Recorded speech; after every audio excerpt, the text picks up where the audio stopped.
আসসালামু আলাইকুম। আশা করতেছি সবাই শুনতে পারতেছেন। মাঝখানে ঈদের কারণে একটা বড় বিরতি হয়ে গেল। এর আগেও কোনো একটা ঝামেলার কারণে আর করা হয় নাই। তো আমরা আজ ইনশাল্লাহ ডোপামিন ডিটক্স বইটা কন্টিনিউ করতেছি পার্ট 3 থেকে বা চ্যাপ্টার 3 থেকে। আমি হয়তো ভুলে বলে ফেলছিলাম চ্যাপ্টার 2 তো আমাদের শেষ। এখন চ্যাপ্টার 3। চ্যাপ্টার 3 হচ্ছে the benefits of A detox. একটা ডিটক্সের সুবিধাসমূহ। ডিটক্স শব্দটার অর্থ কি এখন আমি বলতেছি না, কারণ ডিটক্সের ব্যাখ্যা লেখক নিজে বইয়ের মধ্যে দেওয়ার কথা আমার যতটুকু মনে পড়ে।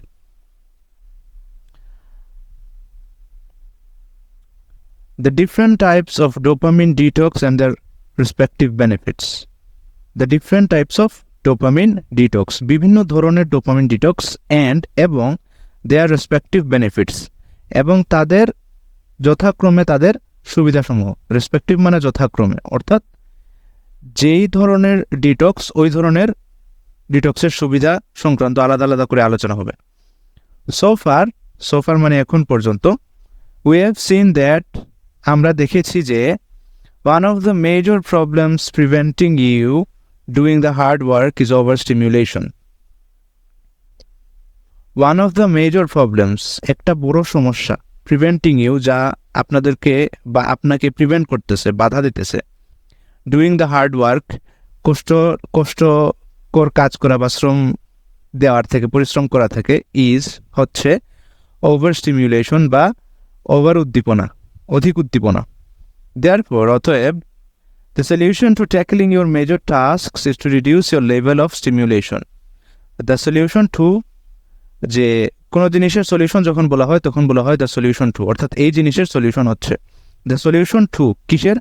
The solution to tackling your major tasks, আপনার বড় বড় টাস্ক বা কাজগুলা ট্যাকেল করার ক্ষেত্রে, আদায় করার ক্ষেত্রে, ওইগুলা ম্যানেজ করার ক্ষেত্রে যে সলিউশন হচ্ছে to reduce your level of stimulation, আপনার উদ্দীপনা বা স্টিমুলেশনের লেভেলটা কমিয়ে ফেলা। This is what the dopamine detox is for, এবং এটার জন্যই হচ্ছে ডোপামিন ডিটক্স। তার ডোপামিন ডিটক্সের উদ্দেশ্যই হচ্ছে এটা। প্রথমে লেখক আলোচনা করতেছেন what is dopamine detox. Dopamine detox আসলে কি? Dopamine detox describes the following process. Dopamine detox নিচের প্রসেস বা প্রক্রিয়াটাকে ডিসক্রাইব করতেছে বা ব্যাখ্যা করতেছে। সেটা হচ্ছে দ্য রিডাকশন অফ স্টিমুলেশন বা উদ্দীপনাকে কমিয়ে আনা, রিডিউস করা, টু যাতে প্রিভেন্ট স্টিমুলেশনকে প্রিভেন্ট করা যায়, ওভার স্টিমুলেশনকে অর্থাৎ অধিক উদ্দীপনাকে যেন প্রিভেন্ট করা যায় বা দূরে সরিয়ে রাখা যায়, এবং put you in the proper state of mind to tackle major tasks, এবং put you in the proper state of mind, আপনাকে সঠিক মানসিক অবস্থার মধ্যে যাতে নিয়ে যাওয়া যায়, টু ট্যাকেল মেজর টাস্কস, যাতে করে বড় বড় কাজগুলো আপনি আদায় করতে পারেন। কুইক ডিসক্লেইমার হলো যে বিশেষ দ্রষ্টব্য একটা লেখা আসে না বিভিন্ন টিভি প্রোগ্রামের ক্ষেত্রে, ওইটাই হচ্ছে ডিসক্লেইমার। কুইক ডিসক্লেইমার অর্থাৎ খুব দ্রুত লেখক এখানে একটা ডিসক্লেইমার দিতেছেন, সেটা হচ্ছে সায়েন্টিফিকলি স্পিকিং, যে বৈজ্ঞানিক ভাষায় বা বিজ্ঞানের ভাষায় যদি বলা হয়, the term dopamine detox is incorrect. Dopamine detox বলাটা আসলে ভুল। তাহলে লেখক বইয়ের যে নাম দিছেন ডোপামিন ডিটক্স, বৈজ্ঞানিকভাবে এই নামটাও আসলে ভুল। কেন ভুল এটা উনি ব্যাখ্যা করবেন। As it seems to imply that you are releasing too much dopamine into your system.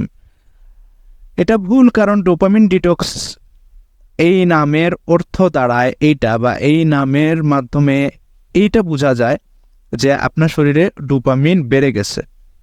In truth, বরং বাস্তবতা হলো, when you are overstimulated, যখন আপনার শরীরে উদ্দীপনা বেশি থাকে, you simply need more external stimuli, তখন আপনার বহিরাগত স্টিমুলি আরও বেশি দরকার হয়। স্টিমুলি কি?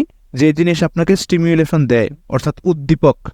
জানি না উদ্দীপক সঠিক শব্দ কিনা, কারণ আমরা তো সৃজনশীলে পড়ে আসছি উদ্দীপক হলো প্যাসেজকে বলা হয়। যাই হোক, উদ্দীপনা যেটা জাগ্রত করে ওইটাকে বলে স্টিমুলি। তখন আপনার বাহ্যিক স্টিমুলি আরও বেশি লাগবে for the same amount of dopamine to be released, একই পরিমাণ ডোপামিন রিলিজ হওয়ার জন্য। সো আসলে যে জিনিসটা ঘটতেছে, ডোপামিন রিলিজ বাড়তেছে না, বরং ডোপামিন রিলিজ করাটা কষ্টকর হয়ে যাচ্ছে, আরও বেশি অধিক উদ্দীপনার দরকার হচ্ছে। এই জন্য ডোপামিন ডিটক্স কথাটা সায়েন্টিফিকলি তেমন একটা সঠিক না। আচ্ছা, এখন আমরা একটু আলোচনা করে ফেলি ডিটক্স শব্দের অর্থটা কি। ডিটক্স শব্দটা হলো একটা শব্দের সংক্ষিপ্ত ফর্ম, এটা হলো ডিটক্সিফিকেশন, অর্থাৎ টক্সিন সরিয়ে ফেলা বা বিষাক্ত জিনিস সরিয়ে ফেলা। সো ডোপামিন এটা আরেকটা কারণ যে কারণে ডোপামিন ডিটক্স নামটা বৈজ্ঞানিকভাবে ভুল, কারণ ডোপামিন আসলে কোনো বিষ না বা বিষাক্ত কোনো বিষয় না। সো এইটাকে এরকম বলা যাবে না যে আমি ডোপামিনের বিষকে নিঃসরণ করতেছি বা সরিয়ে ফেলতেছি।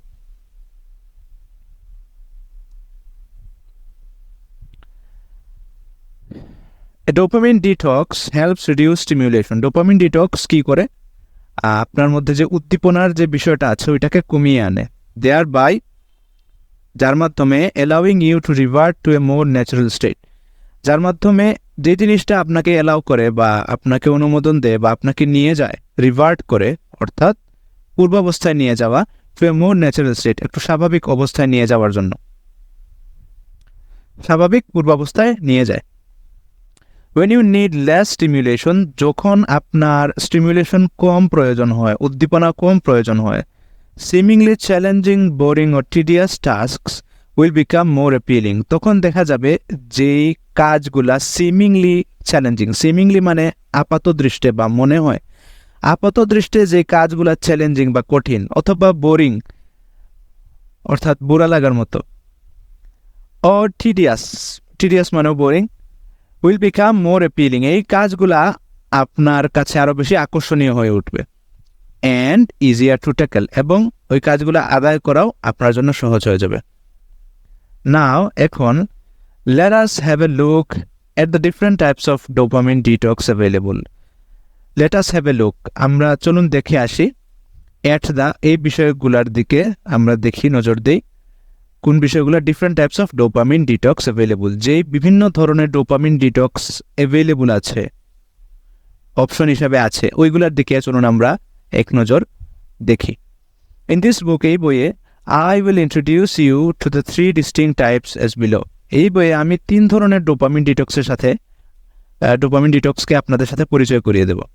এইগুলা হচ্ছে the 48 hour complete dopamine detox, 48 ঘন্টার সম্পূর্ণ dopamine detox. The 24 hour dopamine detox, 24 ঘন্টার সম্পূর্ণ dopamine detox. The partial dopamine detox, অর্থাৎ আংশিক dopamine detox.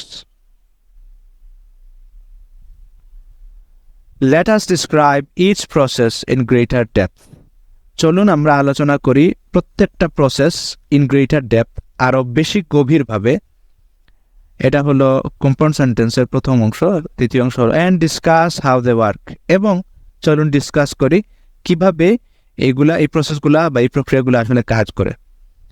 The 48 hour complete dopamine detox, এখন লেখক ওনার প্রথম যে ডোপামিন ডিটক্সের প্রকার আছে ওইটা নিয়ে আলোচনা শুরু করতেছেন। This is the most demanding type of dopamine detox. যতগুলো ডোপামিন ডিটক্স আছে এর মধ্যে এটা হচ্ছে সবচাইতে ডিমান্ডিং বা কঠিন। দ্য প্রেমিস ইজ সিম্পল, তবে এখানে প্রেমিসটা আসলে সিম্পল, অর্থাৎ মূল কথা, আদি কথা সহজ। আদি কথা কি? You must eliminate most or all sources of external stimulation for a total of 48 hours. You must eliminate. Eliminate মানে ধ্বংস করে ফেলা, শেষ করে ফেলা। তাহলে আপনাকে ধ্বংস করে ফেলতে হবে, শেষ করে ফেলতে হবে, বন্ধ করে ফেলতে হবে most or all sources of external stimulation. উদ্দীপনার যত বাহ্যিক উৎস আছে সেই উৎসের সবগুলা অথবা বেশিরভাগ উৎস আপনাকে বন্ধ করে দিতে হবে, শেষ করে দিতে হবে for a total of 48 hours, 48 ঘন্টার জন্য। ডুইং সো, এটা করার মাধ্যমে, উইল হেল্প ইউ, এটা করা আপনাকে হেল্প করবে, reduce your overall level of stimulation, আপনার সার্বিক যে উদ্দীপনার বিষয়টা, এই উদ্দীপনার লেভেলটা এটা কমিয়ে আনতে আপনাকে হেল্প করবে। অ্যান্ড, এবং আপনাকে আরও হেল্প করবে revert to your natural state, আপনার পূর্বের স্বাভাবিক অবস্থায় নিয়ে যেতে। ইউ উইল ফিল মাচ কামার, আপনি আরও বেশি কাম ফিল করবেন। কাম মানে হচ্ছে প্রশান্ত, কামার মানে আরও বেশি প্রশান্ত। অ্যান্ড, এবং find it easier to focus on any specific important task, যে কোনো নির্দিষ্ট গুরুত্বপূর্ণ কাজে মনোযোগ দেওয়াটাও আপনার জন্য সহজতর হয়ে যাবে।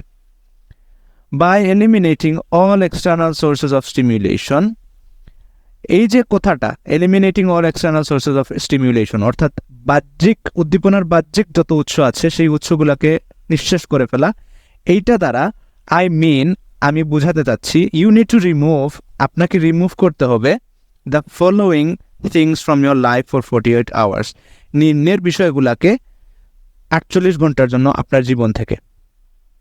নিম্নের বিষয়গুলো কি কি? ড্রাগ বা অ্যালকোহল কনজাম্পশন, আশা করতেছি আমাদের এখানে এরকম কেউ নাই। এক্সারসাইজ করা, ইন্টারনেট ইউজ করা, মুভি দেখা, মিউজিক শোনা, ফোন ইউজ করা, সোশ্যাল মিডিয়া ইউজ করা, sugar, processed foods etcetera use করা, অ্যান্ড ভিডিও গেমস। এই বিষয়গুলো আমরা 48 ঘন্টার জন্য যদি পুরোপুরি বাদ দিয়ে দিতে পারি তাহলে এই জিনিসটা অ্যাপ্লিকেবল হবে। Each of the above activities stimulates you, some more than others.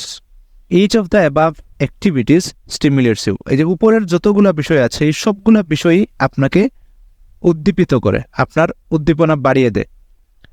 Some more than others, কোনোগুলা অন্যগুলার চাইতে বেশি। Now, এখন you might wonder, আপনি হয়তো চিন্তা করছেন, আপনি হয়তো হিসাব করতেছেন, if I eliminate these distractions, এই যে ডিস্ট্রাকশনগুলো অর্থাৎ এই যে ডিস্টারবেন্সগুলো এগুলোকে যদি আমি নিঃশেষ করে ফেলি, সরিয়ে ফেলি, what should I be doing instead, এগুলোর বদলে আমি কি করব? কারণ আমার জীবন তো এগুলো নিয়ে গঠিত, আমি ফেসবুকিং করতেছি, হয়তো ভিডিও গেমস দেখতেছি, এইগুলা দিয়ে তো আমার জীবন গঠিত। এইগুলা যদি আমি এলিমিনেট করে ফেলি তাহলে আমি সময় কাটাবো কীভাবে? হিয়ার আর সাম সাজেশনস, এখন লেখক আপনাকে এগুলার বিকল্প হিসাবে কিছু সাজেশন দিতেছেন। সাজেশন কি কি? Going for a contemplative walk. Contemplative শব্দটা আসছে কন্টেম্পলেশন থেকে। কন্টেম্পলেশন মানে চিন্তা ভাবনা করা, বিশেষ করে গভীরভাবে যে চিন্তা ভাবনা করা হয় ওইটাকে বলা হয় কন্টেম্পলেশন। যেমন আমরা যখন নিজের জীবন নিয়ে চিন্তা করি, কেরিয়ার নিয়ে চিন্তা করি, লাইফ ডিসিশনস নিয়ে চিন্তা করি, ওইটাকে বলা হয় কন্টেম্পলেশন। তো গোয়িং ফর এই কন্টেম্পলেটিভ ওয়াক বলতে লেখক সম্ভবত বোঝাতে যাচ্ছেন যে আপনি ওই রকম হাঁটাতে বের হয়ে যাবেন যে হাঁটাতে আপনার মূল উদ্দেশ্য থাকবে যে আপনি হাঁটবেন আর হাঁটার সাথে সাথে নিজের জীবন নিয়ে গভীরভাবে চিন্তা ভাবনা করবেন। এরপরে আছে জার্নালিং, অর্থাৎ লেখালেখি করা, মেডিটেটিং ও রিল্যাক্সিং, এখানে আমরা বসিয়ে দিতে পারি নামাজের বিষয়টা, জিকিরের বিষয়টা। প্র্যাকটিসিং অ্যাওয়ারনেস এক্সারসাইজ প্র্যাকটিস করা, এটা ডিফারেন্ট একটা টপিক। আপনারা পরিচিত থাকলে ভালো, না পরিচিত থাকলে আসলে এখানে এটা নিয়ে পরিচয় দেওয়ার সুযোগ বা সময় কম। Reading, except stimulating read perhaps, পড়াশোনাও করা যায় বাট নন ফিকশন না, কারণ ফিকশন জিনিসটাও স্টিমুলেটিং, বা নন ফিকশনের ক্ষেত্রেও কিছু নন ফিকশন কিছু মানুষের জন্য স্টিমুলেটিং হতে পারে।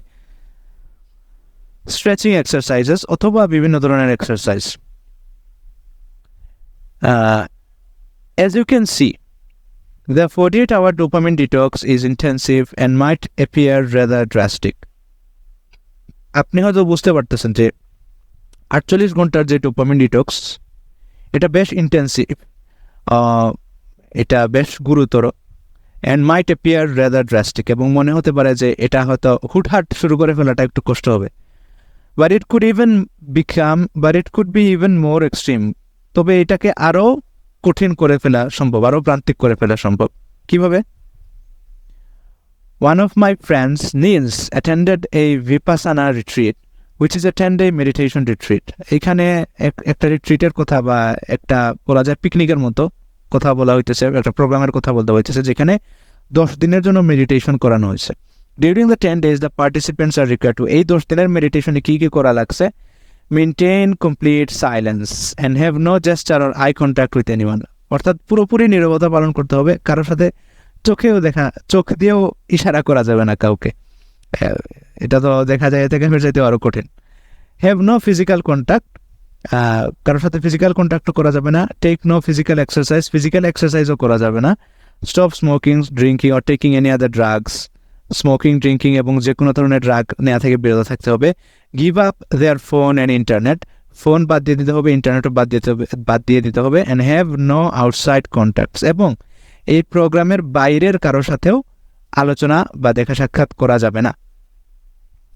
Avoid music, reading and writing, মিউজিকও বাদ দিতে হবে, রিডিংও বাদ দিতে হবে, রাইটিংও বাদ দিতে হবে। And avoid filming or taking pictures, ছবি তোলা বা ভিডিও করাও বাদ দিতে হবে।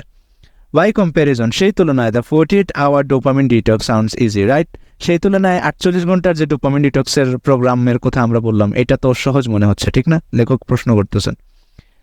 Nils relates his experience in detail in this article. তারপর একটা আর্টিকেলের লিঙ্ক দিচ্ছেন, আপনারা চাইলে আমি লিঙ্কটা গ্রুপে শেয়ার করতে পারি।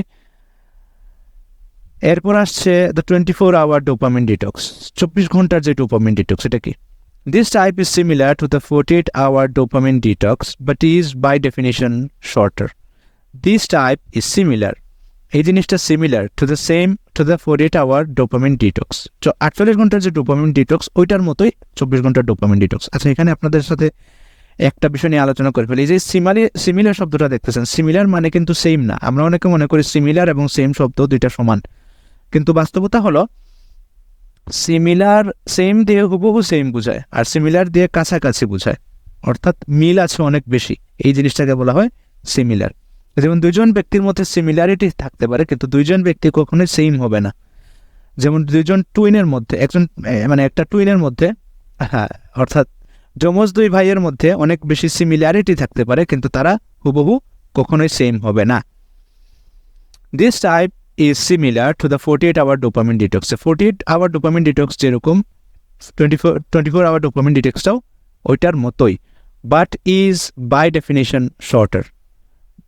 আমরা এখানে বলতে পারি but is shorter, R by definitionটা আমরা 2 কমার মাঝখানে আছে, এই জন্য এটাকে আমরা 2 ব্র্যাকেটের মাঝখানে ঢুকিয়ে দিতে পারি, অর্থাৎ এটা হলো এক্সট্রা অংশ। but is shorter by definition, অর্থাৎ সংজ্ঞা অনুযায়ী এই জিনিসটা সংক্ষিপ্ত। সংজ্ঞা নামের মধ্যেই বলে দেওয়া হয়েছে যে এটা 24-hour ডোপামিন ডিটক্স, আর ওইটা ছিল 48-hour ডোপামিন ডিটক্স। সো নাম থেকেই আসলে ক্লিয়ার যে এই জিনিসটা আরও শর্টার। এজ সাচ, এই হিসেবে although it will be easier, it will also be a little less effective. Although it will be easier, যদিও এটা 48 ঘন্টাটার চাইতে সহজ হবে, it will also be a little less effective. 48 ঘন্টার ওইটা যে রকমের ইফেক্টিভ বা কার্যকরী হবে, 24 ঘন্টারটা কিন্তু ওই তুলনায় কম কার্যকরী হবে। নোট নিন বা খেয়াল করুন, it can take several days for your stimulation to revert to its natural level. যে একবার 24 ঘন্টা ডিটক্স করার মাধ্যমেই হয়তো আপনার উদ্দীপনার যে লেভেলটা, যে স্তরটা, ওইটা কমে আসবে না। হয়তো বারংবার কয়েকদিন এই জিনিসটা আপনাকে করতে হবে, হয়তো টানা করতে হবে না, বাট করতে হবে। এখন আসলাম পার্শিয়াল ডোপামিন ডিটক্স বা লাস্ট যেই প্রকার ছিল ডোপামিন ডিটক্সের, ওইটার আলোচনায়। This type is less demanding মানে কঠিন, ডিমান্ডিং মানে কিন্তু চাহিদা বেশি, এটা না, কঠিন। This type is less demanding, এই যে প্রকারভেদ আছে এটা কম ডিমান্ডিং বা কম কঠিন, কিসের তুলনায়? বাকি উপরের দুইটার তুলনায়। but it can be highly effective when maintained over a longer period of time. তবে আপনি যদি লম্বা সময় ধরে এটা চালিয়ে যেতে পারেন, তাহলে এটা কিন্তু অনেক বেশি কার্যকরী হতে পারে। ইট এন্টেলস, বা এটার মধ্যে অন্তর্ভুক্ত আছে removing your biggest source of stimulation. এটার অন্তর্ভুক্ত হচ্ছে যে আপনার উদ্দীপনার মূল উৎস যেটা, সবচেয়ে বড় উৎস যেটা, ওইটাকে আপনি পুরোপুরি সরিয়ে ফেলবেন। ইউজুয়ালি, সাধারণত, one specific activity acts as your greatest distraction বা ডিস্টারবেন্স। যে সাধারণত দেখা যায় আপনার উদ্দীপনা বা আপনার প্রাত্যহিক জীবনে ডিস্টার্ব তৈরি করে এরকম যত কাজগুলো আছে, এর মধ্যে একটা কাজ খুব বড় হয়ে দাঁড়ায় এবং ওইটা আসলে মূল হয়ে দাঁড়ায়। ফর ইনস্ট্যান্স মানে for example, for me it is YouTube. লেখক বলতেছেন ওনার জন্য এটা হচ্ছে ইউটিউব। উনি ইউটিউবের সবথেকে বেশি সময় কাটান, ইউটিউব ওনার সব থেকে বড় বাধা প্রাত্যহিক জীবনের কাজগুলো আদায় করার ক্ষেত্রে। এরপর লেখক বলতেছেন হোয়াট অ্যাবাউট ইউ, আপনার ক্ষেত্রে কি? What's your biggest source of stimulation, আপনার সবচাইতে বড় উদ্দীপক কি, বা আপনার উদ্দীপনার সবচাইতে বড় উৎস কোনটা? ইন দ্য নেক্সট সেকশন, পরবর্তী অংশে we will see how to identify it and what to do to eliminate it effectively. পরবর্তী অংশে আমরা দেখব কিভাবে আমরা আমাদের উদ্দীপনার উৎসটাকে আইডেন্টিফাই করতে পারবো বা চিহ্নিত করতে পারবো, অ্যান্ড হোয়াট টু ডু, কি করব, টু এলিমিনেট ইট ইফেক্টিভলি, এই জিনিসটাকে কার্যকরীভাবে নিঃশেষ বা বন্ধ করার জন্য। অ্যাকশন স্টেপ মানে কর্মের ধাপ আর কি, অর্থাৎ এই ধাপে এসে বা এই পর্যায়ে এসে আপনাকে লেখক একটা কাজ দিবেন। আপনার কাজ হচ্ছে লেখকের ভাষ্য অনুযায়ী আপনি এই কাজটা আদায় করবেন। কাজটা কি? ইউজিং ইউর অ্যাকশন গাইড, ওই যে প্রথমে যে অ্যাকশন গাইডটা শেয়ার করছিলেন লেখক, আমরাও গ্রুপে শেয়ার করছিলাম। Write down which type of dopamine detox you want to implement right now. আপনি লিখে ফেলুন কোন ধরনের ডোপামিন ডিটক্স আপনি অ্যাপ্লাই করতে চাচ্ছেন। আমরা পড়ছিলাম ডোপামিন ডিটক্স 3 ধরনের। আজকের আলোচনার যদি সামারাইজ করে, এর মধ্যে প্রথমটা হচ্ছে 48 আওয়ার ডোপামিন ডিটক্স, পরেরটা হচ্ছে 24 আওয়ার ডোপামিন ডিটক্স, আর পরেরটা হচ্ছে পার্শিয়াল ডোপামিন ডিটক্স। তো প্রথমে আমরা সিদ্ধান্ত নেব যে আমরা কোনটাতে অংশগ্রহণ করব, এবং ওইটা একটা খাতার মধ্যে বা হোয়াইট বোর্ডের মধ্যে যেখানে আমরা পারি, মোবাইলে হতে পারে, লিখে রাখবো। মোবাইলে লেখাটা তো আসলে কাউন্টার প্রোডাক্টিভ হয়ে যাবে, কারণ মোবাইল জিনিসটাই তো আমাদের জন্য উদ্দীপনার উৎস, এটাকে তো আসলে অ্যাভয়েড করতে হবে। এনিওয়ে, আমার মনে হয় আজকে আমরা এতটুকু পর্যন্ত আলোচনা ক্ষান্ত রাখি, কারণ এরপরে আসছে পার্ট 4। পার্ট 4টা আসলে নতুন দিন নতুন ক্লাসে আলোচনা করলেই ভালো হবে ইনশাআল্লাহ।